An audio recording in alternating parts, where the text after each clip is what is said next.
Hello everyone, welcome back to my channel. So today we are going to discuss about the topic personal development plan. So let's start. So first of all, what is the meaning of personal development plan? तो personal development plan क्या है? एक ऐसी process है जिसके अंदर हम planning करते हैं कि किस तरीके से एक इंडिविजुअल की ग्रोथ और डेवलपमेंट की जाएगी. Personal development is a process of improving one self through conscious habits and activities. कि आप जब अपनी इम्प्रूवमेंट करते हो, अपनी ग्रोथ करते हो by conscious habits and activities, यानी कि डेलिब्रेटली कोई ना कोई एक्टिविटी करके अपने आप से जो इम्प्रूवमेंट हो रही है, that is not personal development plan. जो आप जानबूझकर ऐसी एक्टिविटीज़ करते हो ताकि आपकी इंप्रूवमेंट हो, ग्रोथ हो, that comes under personal development. It is a pursuit of personal growth to enhance the quality of life and to achieve one's dream and aspiration. कि जब आप अपने खुद के ड्रीम्स को, एस्पिरेशंस को अचीव करने के लिए खुद के अंदर ग्रोथ करते हो, डेवलपमेंट करते हो, that is known as personal development. क्योंकि अगर आप चाहते हो कि आप अपने एम को अचीव करो, अपने डिज़ायर को अचीव करो, तो उनकी कुछ ना कुछ रिक्वायरमेंट होगी. कि आपका ड्रीम अगर आप चाहते हो कि आप अचीव कर सको, तो उसके लिए आपको हार्ड वर्क करना पड़ेगा, एफर्ट्स करना पड़ेगा, आपके पास कुछ स्किल्स होनी चाहिए. तो उन्हीं चीज़ों को अचीव करने के लिए जिस प्रोसेस को आप फॉलो करते हो, that is personal development. Personal development plan, commonly abbreviated to PDP, are planned to reflect the achievement, identifying skills and area for development, setting goals and learning to capitalize on strength. कि personal जो development है plan, ये एक organisation अपने employees के लिए भी बनाती है ताकि जो एम्प्लॉयज़ हैं उनकी पर्सनल डेवलपमेंट की जा सके. एम्प्लॉयज़ की स्किल्स को आइडेंटिफाई करना कि उनके अंदर कौन कौन सी स्किल्स हैं, उसके बेस पे गोल डिटरमाइन करना और उनकी ग्रोथ एंड डेवलपमेंट पे फोकस करना. That is personal development plan that is followed in the organization. It is essential tool to help individual target future personal growth and to achieve the desire result. तो एक organisation में अगर हम एक individual के base पे देखें तो पर्सनल डेवलपमेंट क्या है, अगर मैं मेरे खुद के बारे में बोलूँ तो पर्सनल डेवलपमेंट क्या है, कोई भी ऐसे डेलिब्रेट एफर्ट्स में डाल रही हूँ ताकि मैं क्या कर सकूँ, खुद में इंप्रूवमेंट कर सकूँ, खुद की ग्रोथ कर सकूँ, दैट इज़ पर्सनल डेवलपमेंट. इसी तरीके से एक ऑर्गेनाइजेशन के अंदर नंबर ऑफ पर्सन काम करते हैं और ऑर्गेनाइजेशन क्या बनाती है, PDP बनाती है, पर्सनल डेवलपमेंट प्लान बनाती है. कि जितने भी पर्सन ऑर्गेनाइजेशन के अंदर काम कर रहे हैं उनकी स्किल्स को आइडेंटिफाई किया जा सके, उसके बेस पे ऑब्जेक्टिव को सेलेक्ट करके उनको ट्रेन किया जाए ताकि उनकी ग्रोथ हो, डेवलपमेंट हो एंड वो अपने डिज़ायर रिजल्ट को अचीव करें जो ऑर्गेनाइजेशन को भी बेनिफिट देगा और उन्हें भी बेनिफिट देगा. That is known as personal development plan. So personal development plan is a process that is followed in organization, कि जो ऑर्गेनाइजेशन के अंदर फॉलो की जाती है, जिसके थ्रू वो अपने एम्प्लॉयज़ की नीड को, स्किल्स को आइडेंटिफाई करके उनको ट्रेन करते हैं, डेवलप करते हैं, सो दैट उन दोनों को बेनिफिट हो सके, एम्प्लॉय को भी और ऑर्गेनाइजेशन को भी. That is personal development plan. तो एक ऑर्गेनाइजेशन के अंदर PDP की क्या क्या कैरेक्टरिस्टिक्स हैं कि HR डिफाइंड रोड मैप है. जैसे एक ऑर्गेनाइजेशन, उसके अंदर कौन कौन से डिपार्टमेंट होते हैं, नंबर ऑफ डिपार्टमेंट होते हैं. मार्केटिंग डिपार्टमेंट है, प्रोडक्शन डिपार्टमेंट है, फाइनेंस डिपार्टमेंट है और HR डिपार्टमेंट है. तो HR डिपार्टमेंट कौन सा डिपार्टमेंट है, जो ह्यूमन रिसोर्स के साथ डील करता है. और पर्सनल डेवलपमेंट किसकी डेवलपमेंट हो रही है, ह्यूमन रिसोर्स की डेवलपमेंट हो रही है. तो ये कौन परफॉर्म करेगा, HR डिपार्टमेंट परफॉर्म करेगा. तो इसकी one of the important characteristics क्या है, HR डिफाइंड रोड मैप. कि जो पर्सनल डेवलपमेंट कैसे होगी, उन्हें किस तरीके से ट्रेनिंग दी जाएगी, कौन सी स्किल्स को इंप्रूव किया जाएगा, वो कौन डिसाइड करता है, ह्यूमन रिसोर्स डिपार्टमेंट डिसाइड करता है. वो उसका एक पूरा रोड मैप डिसाइड करते हैं. प्रोग्राम्स, कि इस PDP के अंदर, पर्सनल डेवलपमेंट प्लान के अंदर प्रोग्राम्स डिज़ाइन किए जाते हैं. प्रोग्राम्स कौन से, ट्रेनिंग एंड डेवलपमेंट प्रोग्राम. कि कौन सी नॉलेज, कौन सी स्किल्स, कौन सी एबिलिटीज़ जो हैं जिस पे हमें वर्क करना है, जो हमें अपनी एम्प्लॉयज़ की इम्प्रूव करनी है ताकि वो और ज़्यादा ग्रोथ कर सकें और ज़्यादा अच्छे तरीके से वर्क कर सकें. तो इसके अंदर प्रोग्राम डिज़ाइन किए जाते हैं. इसका एम क्या होता है, ताकि हम स्किल्स को इम्प्रूव कर सकें. जितने भी पर्सन्स हमारी ऑर्गेनाइजेशन के अंदर काम कर रहे हैं उनकी स्किल्स को इम्प्रूव किया जा सके, सो दैट वो भी ग्रोथ हो और ऑर्गेनाइजेशन की भी ग्रोथ हो. मेजरेबल गोल्स इसके अंदर रखे जाते हैं. आप जो भी स्किल्स, नॉलेज, एबिलिटी एक ऑर्गेनाइजेशन में अपने एम्प्लॉयज़ के अंदर डेवलप करना चाहते हो, उसको आप मेजरेबल फॉर्म में डिसाइड करते हो. उसका जो ऑब्जेक्टिव होता है वो मेजरेबल होता है, ताकि लास्ट में, एंड में, जब आपका सारा सारा प्लान कंप्लीट हो गया है, कंप्लीट प्रोग्राम आपने कर लिया है, तो आप ये इवेल्युएट कर सको कि जो आपने एक्सपेक्ट किया था क्या आपने वो अचीव किया या नहीं। तो इसका क्या होता है, मेजरेबल गोल रखे जाते हैं कि आप चाहते हो कि आपकी एम्प्लॉय की परफॉर्मेंस 5% इंप्रूव हो जाए, 10% इंप्रूव हो जाए, तो एक मेजरेबल फॉर्म में गोल डिसाइड किए जाते हैं। और एक्सटर्नल एक्सपर्टाइज का यूज़ किया जाता है, जो एक्सटर्नल आउटसाइड एक्सपर्ट्स हैं जिनके पास ज़्यादा नॉलेज है उनको यूज़ किया जाता है, उनकी नॉलेज को यूटिलाइज किया जाता है, सो दैट एक best personal development plan design किया जा सके। So these are the characteristics of PDP।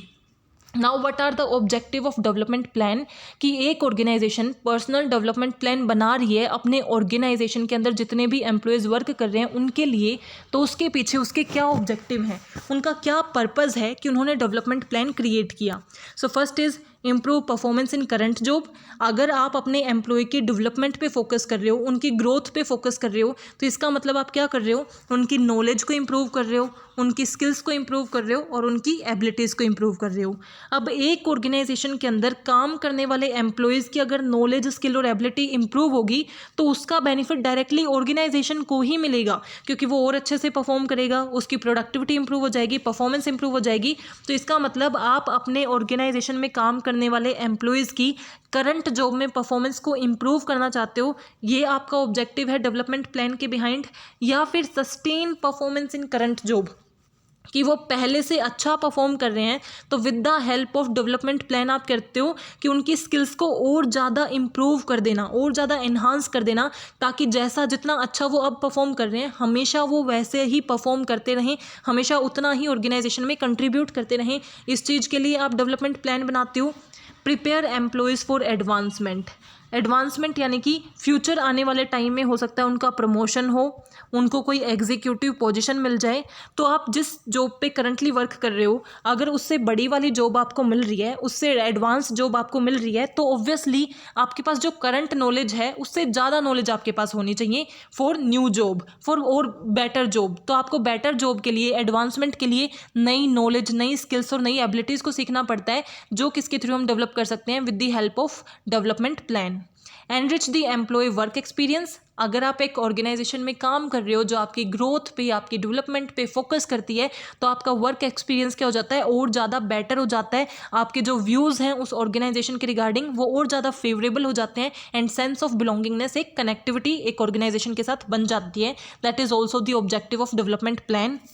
Then optimal result, कि आपको बेटर रिजल्ट मिलेंगे क्योंकि सभी एम्प्लॉयज़ के अंदर अच्छी नॉलेज होंगी, अच्छी स्किल्स होंगी, अच्छी एबिलिटीज़ होंगी, तो वो अच्छा परफॉर्म करेंगे और आप फेवरेबल रिजल्ट ऑर्गेनाइजेशन में अचीव कर सकोगे। एंड फैसिलिटेट ऑर्गेनाइजेशन सक्सेस, कि ऑब्वियस सी बात है अगर ऑर्गेनाइजेशन में परफॉर्मेंस इंप्रूव हो रही है, प्रोडक्टिविटी इंप्रूव हो रही है, फेवरेबल रिजल्ट मिल रहे हैं, तो ऑर्गेनाइजेशन को क्या मिलेगी, सक्सेस मिलेगी, जो भी वो गोल हैं, ऑब्जेक्टिव हैं, उन्हें अचीव कर पाएंगे। सो ये वेरियस ऑब्जेक्टिव हैं एक ऑर्गेनाइजेशन के डेवलपमेंट प्लान को डिज़ाइन करने के लिए। क्या क्या हुआ, इंप्रूव करना परफॉर्मेंस को, सस्टेन करना, एडवांसमेंट के लिए रेडी करना, एनरिच करना वर्क एक्सपीरियंस को, बेटर रिजल्ट और ऑर्गेनाइजेशन सक्सेस।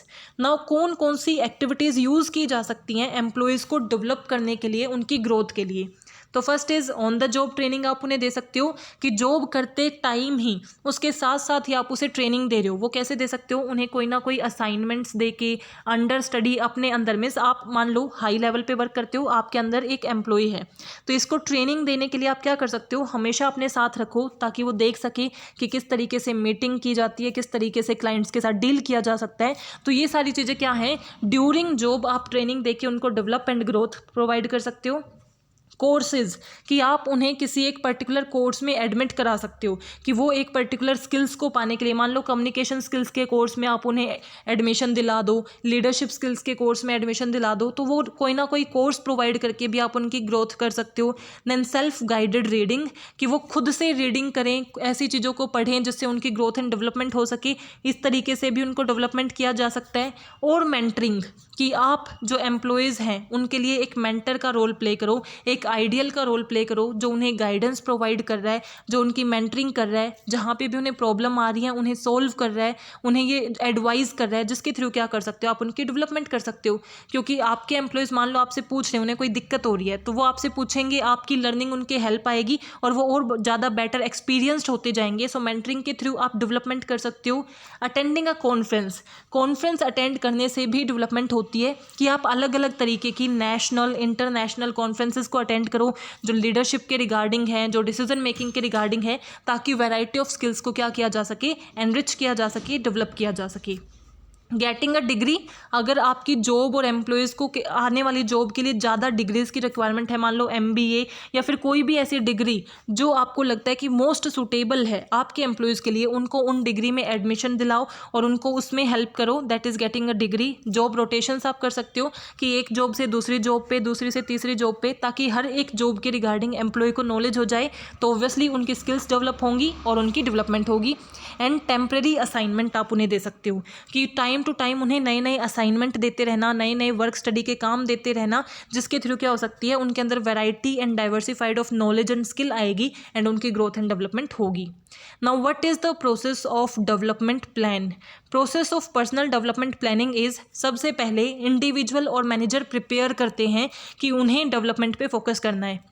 तो इसके अंदर क्या होगा, इंडिविजुअल और मैनेजर दोनों एक दूसरे से कम्युनिकेट करेंगे, उनकी नॉलेज स्किल्स को देखेंगे कि क्या डेवलपमेंट की रिक्वायरमेंट है भी या नहीं। तो सबसे पहले उनका प्रिपरेशन होगा कि क्या हमें डेवलपमेंट प्लानिंग के लिए जाना भी है या नहीं। जब वो ये डिसाइड करेंगे कि हाँ भाई पर्सनल डेवलपमेंट प्लानिंग की रिक्वायरमेंट है, तो सेकेंड स्टेप आता है इनिशियल प्लानिंग मीटिंग, कि सबसे पहले प्लानिंग के रिगार्डिंग मीटिंग होगी। यहाँ पे इस मीटिंग से एक्चुअल में डेवलपमेंट प्लानिंग स्टार्ट हो जाती है, जिसमें वो ऑब्जेक्टिव ऑफ प्लान डिसाइड कर लेते हैं, कौन कौन सी नॉलेज स्किल्स हमें डेवलप करनी है वो डिसाइड कर लेते हैं, किस किस एम्प्लॉय को डेवलपमेंट दी जाएगी वो सब यहाँ पे डिसाइड किया जाता है।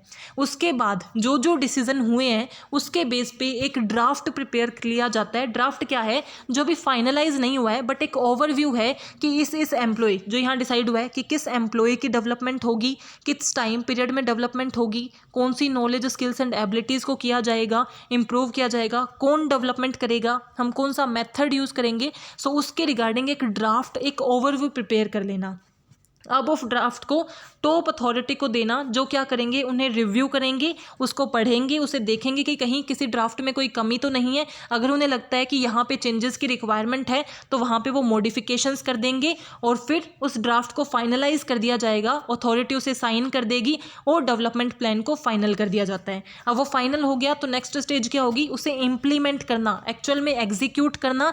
जो जो डिसाइड किया था उस एम्प्लॉय को उसी मेथड के अकॉर्डिंग उस टाइम पीरियड में ट्रेनिंग प्रोवाइड करना, डेवलपमेंट वर्क प्रोवाइड करना और फिर उसका पीरियोडिक प्रोग्रेस रिव्यू करना। यानी कि मान लो आपने इंप्लीमेंट कर दिया, अब इंप्लीमेंट करना इनफ नहीं है, ये भी देखना कि क्या इंप्लीमेंट से जो नॉलेज स्किल्स हम चाहते थे कि डेवलप हो, जो ग्रोथ हम चाहते थे वो एक्चुअल में हो रही है या नहीं, कोई इंप्रूवमेंट हो भी रही है या नहीं।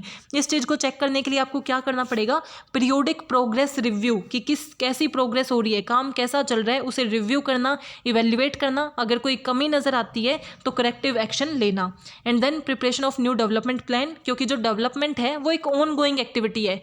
जैसे टेक्नोलॉजी चेंज होती रहती है ऐसे ही स्किल्स भी एनहांस होती रहनी चाहिए। सो नई टेक्नोलॉजी आएगी तो नई स्किल की रिक्वायरमेंट होगी, तो लगातार डेवलपमेंट प्लान चलता रहता है। सो ये हमारी क्या थी प्रोसेस। सबसे पहले वो प्रिपेयर करेंगे, डिसाइड करेंगे कि नीड है भी या नहीं। जब वो डिसाइड कर लेंगे तो उनकी पहली मीटिंग होगी किसके रिगार्डिंग, पर्सनल डेवलपमेंट प्लानिंग के रिगार्डिंग, जिसके अंदर वो सब कुछ डिस्कस कर लेंगे कि किस चीज़ को इंप्रूव करना है, किसको इंप्रूव करना है, कौन सा मेथड यूज़ करना है, किस टाइम पीरियड के लिए होगी। उसका एक ड्राफ्ट प्रिपेयर किया जाएगा, टॉप अथॉरिटी उसे रिव्यू एंड मॉडिफाई करेगी, फाइनलाइज होने के बाद उसे साइन किया जाता है, इंप्लीमेंट करते हैं, पीरियोडिक उसको इवेल्युएट किया जाता है and then new plan is prepared for future time.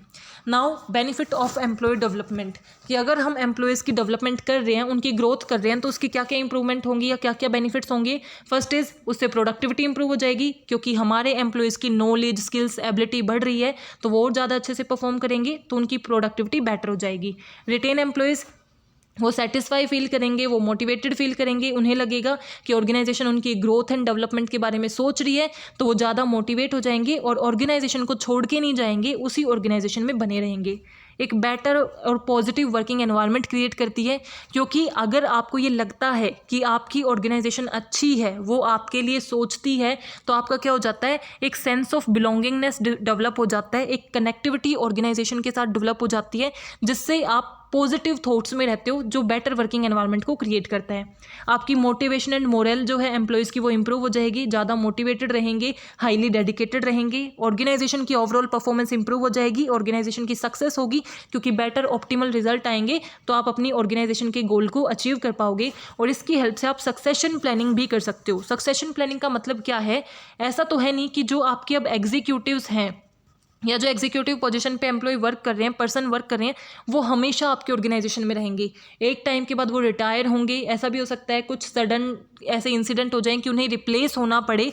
तो उसके लिए आपको पहले से प्रिपेयर करना कि कौन उस पोजीशन को फ्यूचर टाइम में ले सकता है, दैट इज़ सक्सेशन प्लानिंग। कि जो की पोजीशंस हैं उसके लिए पहले से एम्प्लॉयज़ को प्रिपेयर करके चलें, दैट इज़ सक्सेशन प्लानिंग। तो डेवलपमेंट के थ्रू हम क्या कर रहे हैं, उन्हें प्रिपेयर ही तो कर रहे हैं ना, तो that is also a benefit of employ development. So I hope you are clear with this topic. If you have any doubt, please mention in comment section. Thank you. Keep supporting. Don't forget to like, subscribe and share my channel.